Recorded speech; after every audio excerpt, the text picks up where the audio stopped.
Hi everyone. In this video tutorial, I will try to teach you how to properly fly GLF650 by AKD Studio from start to finish, including how to start aircraft using ground power unit, how to use MCDU, and how to properly use autopilot. Today, we will do a full flight from Warsaw Modlin Airport in Poland to Budapest Airport in Hungary on board GLF650 by AKD Studio. Don't worry, tutorial for GLF550, it's already available on our YouTube channel, so you can watch that video also if you want. Before we start, I also recommend using the MFD checklist page that can help you with all the procedures. Now let's get on the plane and start flying.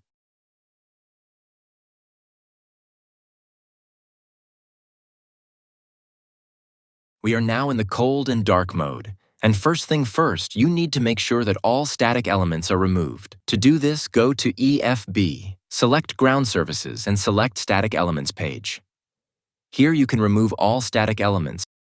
If you forget to do this, you will have problems with the landing gear and with altitude and speed indications. Therefore, it is very important to remember about this. It is also worth making sure that the correct Simbrief Pilot ID is entered in the settings. This will be important if we want to use Simbrief Flight Plan Downloader function in MCDU and EFB. Let's also connect ground power unit using EFB ground page.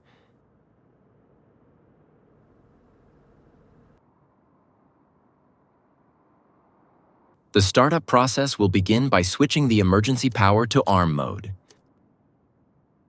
We can observe that some systems are starting up and performing self-tests.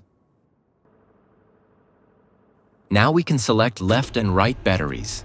And now you can start APU or select on-ground power unit. Today, we will use ground power unit. Next, we can turn on our displays by using those 4 knobs. Then we need to arm the AUX hydraulic pump and PTU. We can also select nav lights.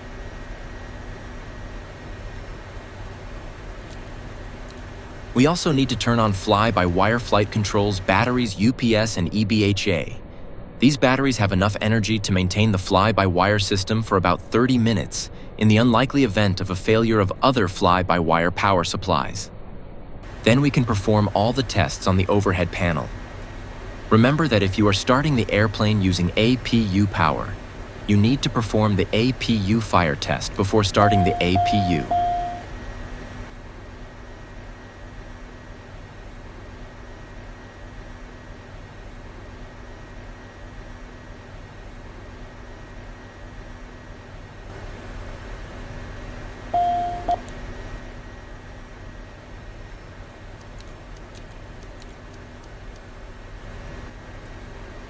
Also, now we can download our flight plan from Simbrief servers and then start refueling the airplane in the EFB.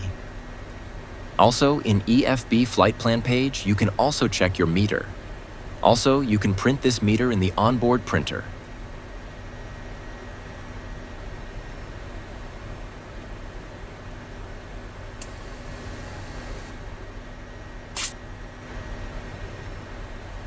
Now it's also a good idea to set all altimeters to the local pressure.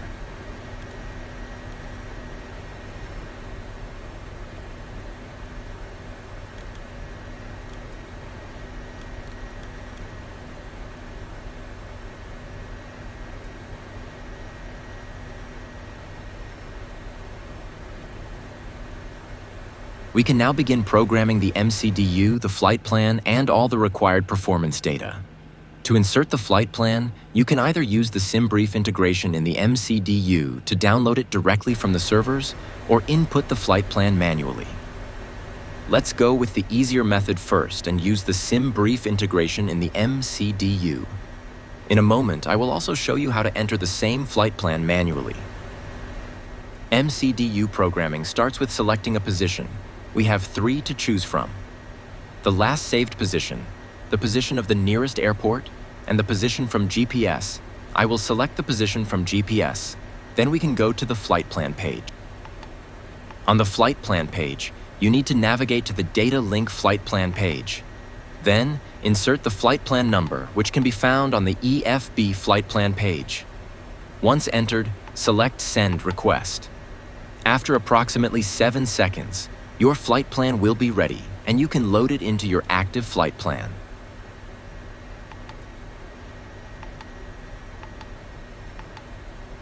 Now, let's reset the MCDU by re-entering the destination and manually inputting the flight plan. Start by entering your destination airport. Once the destination has been added to the inactive flight plan, a field labeled via dot becomes available for adding waypoints, coordinates, airways, and more. To insert en route waypoints, enter the waypoint identifier into the scratch pad and select the corresponding line next to the VIA.2 field. The waypoint will then be added to the active flight plan, and the VIA.2 prompt will move down, ready to accept the next input. For example, after the EVINA waypoint, the next entry in the flight plan is an airway. To insert the airway, the correct format is airway.waypoint. Type M66.BABKO into the scratch pad and line select it to the VIA.TO field. After entering your entire flight plan, don't forget to close it. You can close the flight plan by selecting the destination from the scratch pad and inserting it into the VIA.TO field. If you forget to close your flight plan, the VNAV will not be available. Okay, now we can add our departure procedure. First, we need to click the departure option on the flight plan page. Then the only thing to do is simply select the runaway and SID procedure. Activate, and we are done. Also, now if you want, you can select the arrival procedure or just do this during the flight. Today, I will do this during the flight. To review your flight plan, use the map page on the display controller. Select the North mode, line select key 3 left to enable plan mode, and use the Prev. Line select key 2 left, and next. Line select key 2 right. Buttons on the display controller to scroll through your waypoints individually. You can also use 4 on-screen arrow buttons on the MFD map page that can change the position of the map screen as you can see now. To center the map to position of the plane, click the Aircraft Center button on top of the screen. Refueling is now completed. We can see the load sheet in the cockpit that we can use to insert data to MCDU, or we can just remove this load sheet from the cockpit.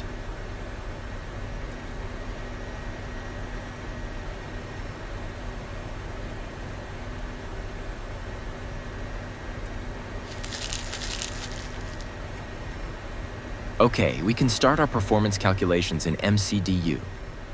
Let's start from Page Perf Init page. First page displays the current speed schedules. To change any speeds, input the calibrated airspeed KS/Mach data into the scratch pad and line select it to the speed mode.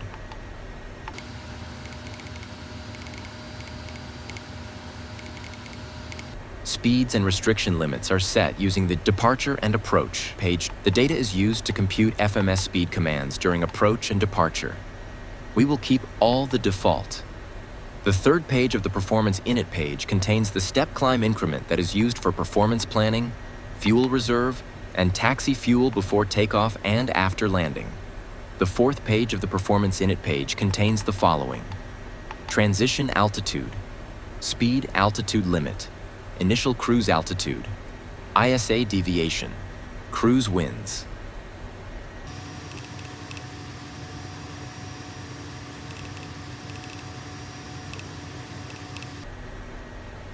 The fifth page contains passenger and cargo weights that are entered to calculate gross weight. When performance initialization is complete, the Confirm INIT prompt is displayed in the lower right corner of this page. The Confirm Init line select key must be pushed to initiate the calculation of performance data. Now we can set the navigation source to FMS1. As selecting FMS1 is required to use LNAV and follow the route by plane. We can also arm LNAV and VNAV on MCP and set up heading and altitude for departure. Now we can invite passengers on board by starting boarding using EFB.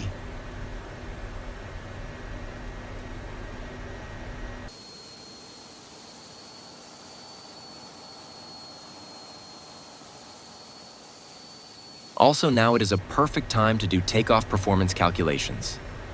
To do this, you can use MCDU or just use EFB and send data to MCDU.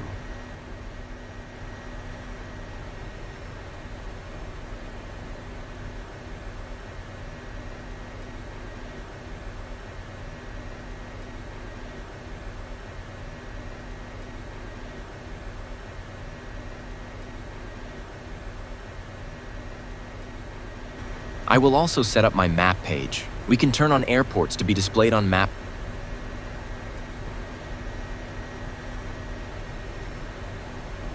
Plus, it's a perfect time to set up our weather radar. To use weather radar, you need to set standby mode, and then wait 90 seconds until the standby information shows up on the map page. Then before takeoff, we can set it to WX mode and select option radar on the map page. Now we can continue preparation for the departure on the overhead panel. We can turn on masters, so the galley and cabin power. Remember that in GLF650, rest of the master powers are located in MCDU3. Also here you can find PA Sounds control page after we select Briefings page. Let's now start the APU. First you need to turn on left main fuel pump, then select APU master switch, and wait about 12 seconds. In this time, APU inlet door will be opening on the back of the airplane. After that, the ready lamp will appear and you can start APU by selecting the start switch.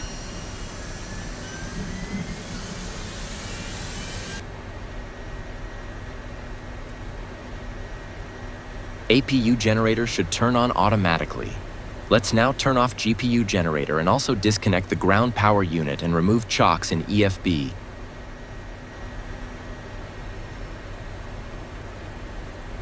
We can turn on APU bleed and isolation valve also now.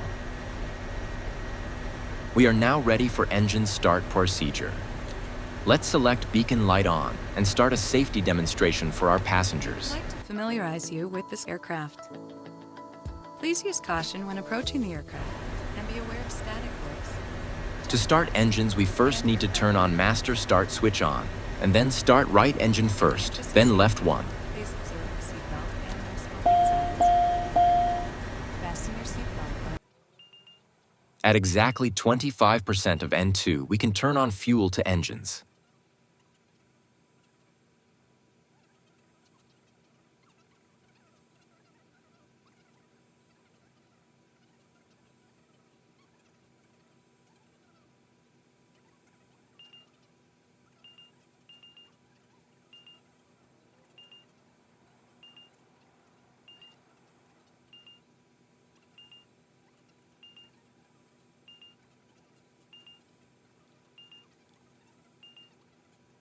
Pad holders. Okay, engine started. Now we can perform the after start procedure. Let's turn on the rest of the fuel pumps to on. Turn on all anti-ice systems. We can also turn on engines bleeds and turn off APU bleed and isolation valve. Let's shut down the APU by selecting APU stop switch. When the APU N1 drops below 10%, we can turn off the APU master switch. Also, let's check our flight controls, spoilers, and ground spoilers.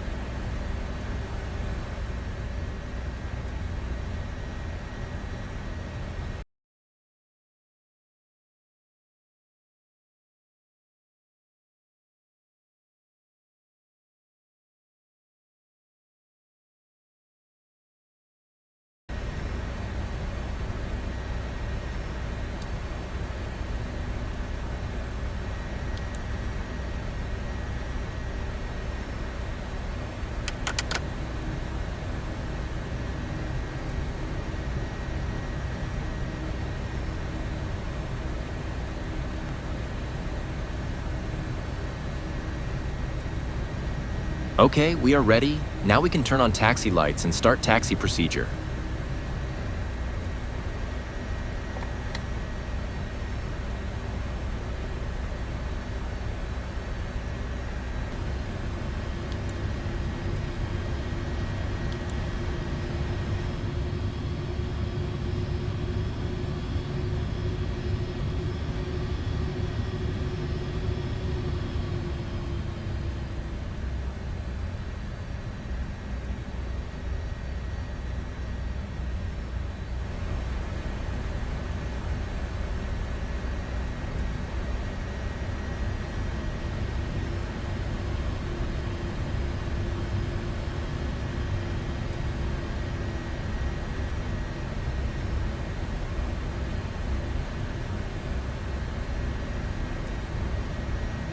During the taxi, we can arm auto-throttle takeoff mode.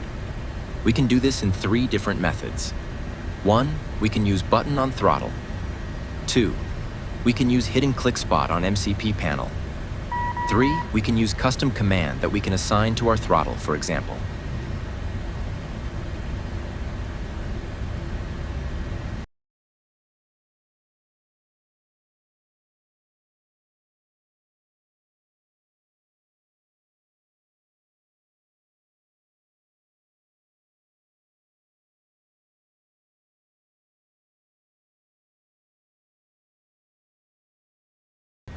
Okay, we are ready for takeoff. Let's turn on landing lights and strobe light and line up on the runway.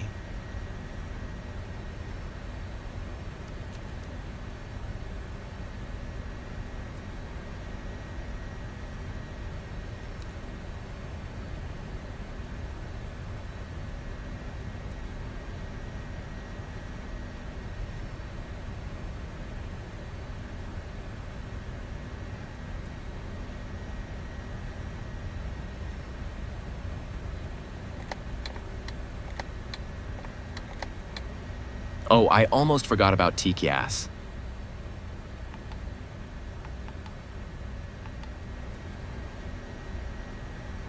Now we are ready, let's put some power to the engines and let's turn on auto throttle on. That will engage TOGA.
And we are in the air. We can engage autopilot and enjoy our departure.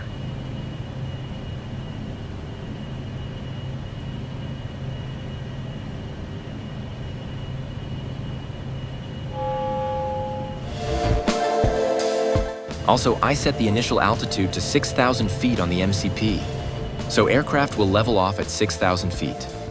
But we can now increase altitude to our cruise level and continue our climbing procedure.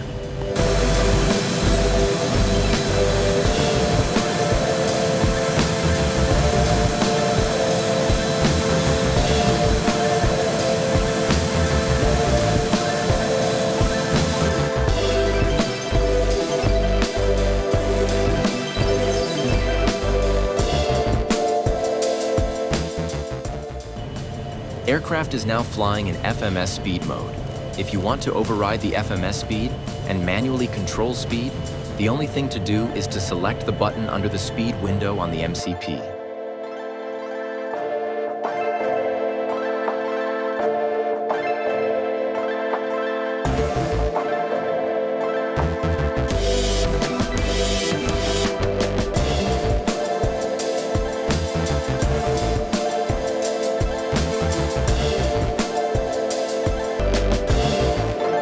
Now, I will show you how to perform a direct-to-waypoint in the MCDU.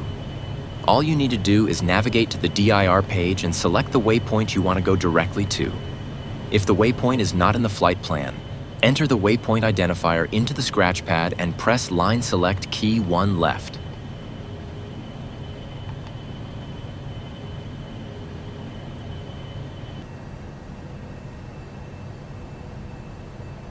During a flight, deviations can occur from the expected route due to factors such as weather, traffic, and ATC instructions. Sometimes there is a need to add a new waypoint to the plan. To add a new waypoint into the flight plan, just enter the waypoint identifier into the scratch pad and select the corresponding line next to the line where you want to add this waypoint. Now let's say we want to delete a waypoint from the flight plan. To do this, go to the flight plan page, press the Delete button, and then press the Line Select key next to the waypoint you wish to remove.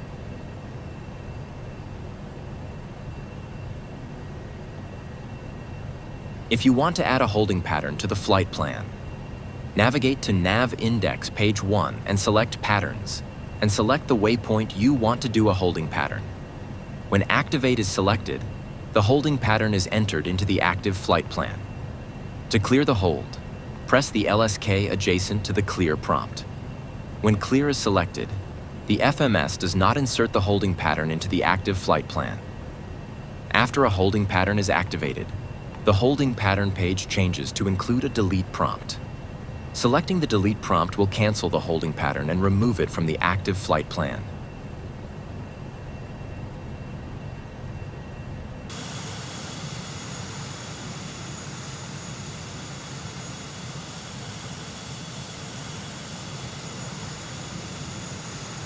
Okay, we are slowly approaching our top of descent point, making it the perfect time to insert the arrival procedure into the MCDU. The arrival page allows you to select a runway, an approach, and a star.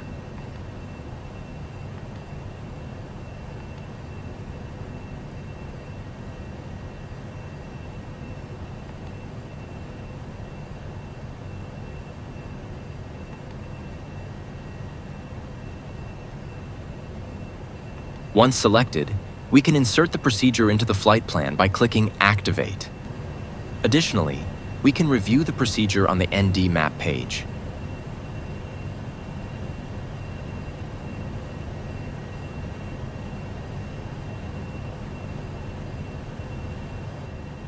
Now I will perform some landing calculations. There are two methods for this. Using the MCDU landing performance init page,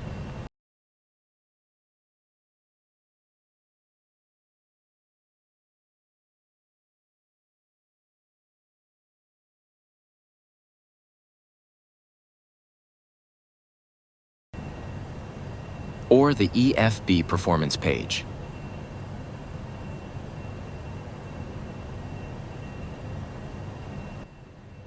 Now it's perfect time to explain to you the ILS Autotune system. The ILS Autotune automatically loads the correct nav frequency for the approach you selected in the MCDU, and it can automatically switch from LNAV to localizer mode.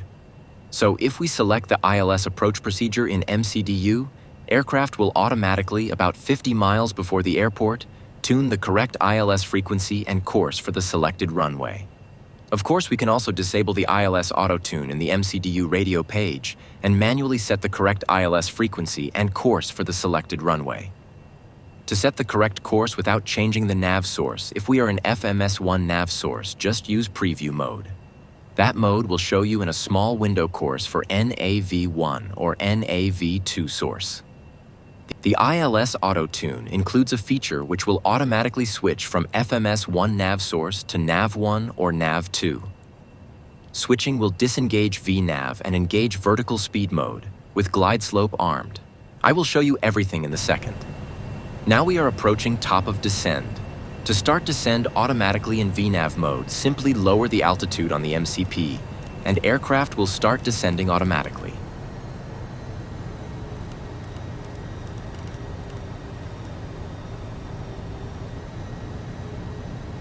Let's also set the decision altitude for our selected approach procedure. You can do this on the flight ref page of the display controller. Select the Baro Line Select key. Use the Set knob to adjust the decision altitude, and then press the Baro key again to confirm the altitude.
We are now about 50 miles from the airport.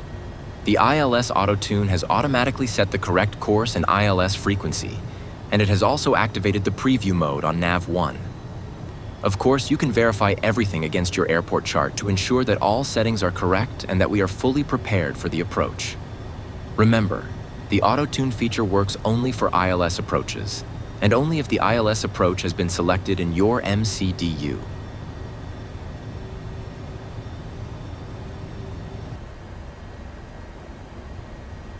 Now we are almost turning to align with the runway. In this stage, we can select approach mode to arm, because thanks to ILS Autotune, we have all the correct ILS frequencies, courses, and also our preview mode is selected to nav1. The automatic switch from FMS1 to nav1 can happen only if the following conditions are met. 1. Preview nav1 or preview nav2 have been selected by the pilot or by the ILS Autotune system. 2. The approach has been armed by the pilot by pressing the APP button. 3. The lateral deviation of the localizer in preview mode is less than 1 dot.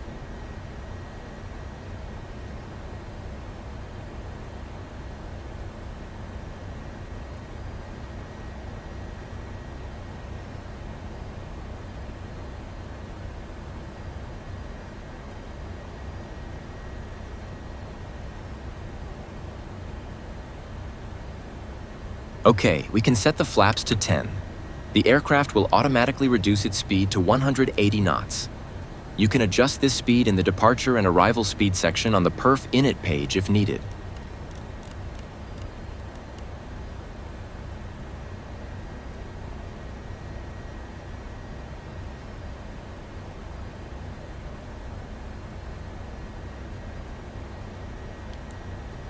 And now aircraft automatically changed the nav source to nav1, and it's now flying the ILS approach.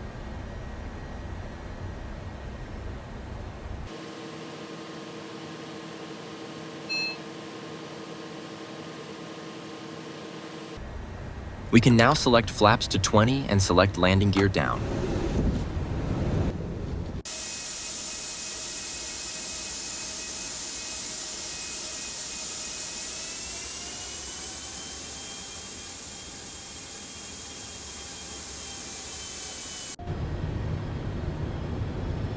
At this stage, we can activate the warning inhibit and arm the ground spoilers.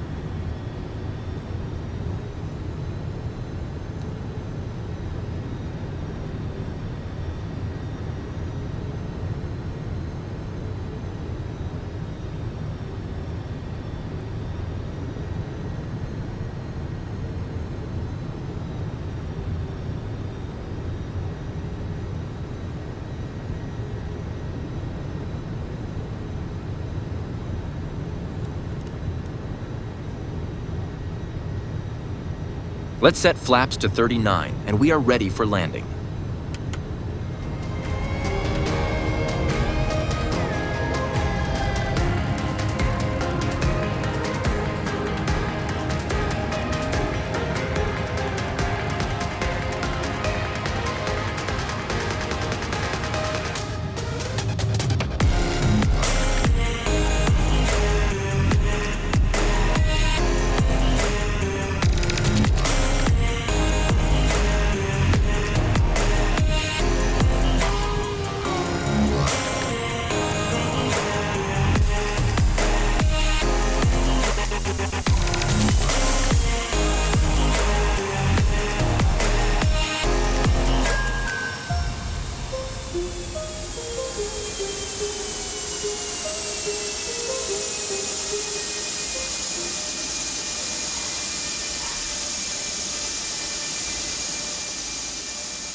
Well, it wasn't the best landing, but that wasn't the main focus of this video.